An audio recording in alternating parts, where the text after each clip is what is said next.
Hey history fans! Today, I'm taking you to West Africa, to the heart of Burkina Faso, a nation with a story packed full of drama, resistance, and pride. Buckle up because we're about to cover over 1,000 years in just 3 minutes. Let's kick things off with ancient times. Picture this. It's the 11th century, and legendary horsemen sweep down from the north, founding the Mossi kingdoms. These kingdoms, like Ouagadougou and Yatenga, weren't just your average states. They built complex societies with strong kings, fierce cavalry, and traditions that held off invaders for generations. Even powerful Islamic empires and later the French couldn't easily conquer the Mossi. Their royal courts and customs, still a huge part of Burkinabe identity today. Fast forward to the late 1800s, here come the French, carving up Africa. They call the territory Upper Volta, force locals into labor and send thousands to fight in World War I. In an odd twist, France actually dissolved Upper Volta in 1932, chopping it up and absorbing it into neighboring colonies.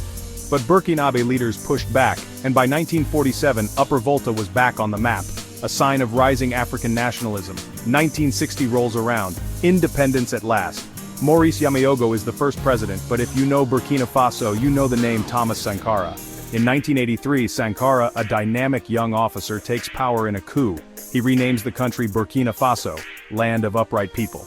Sankara launches radical programs, land reform, mass vaccination, women's rights, and he boldly rejects foreign aid.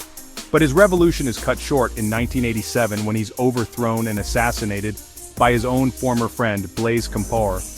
Compaoré stays in power for 27 years, but the people don't give up. In 2014, mass protests, think thousands in the streets, force him to step down.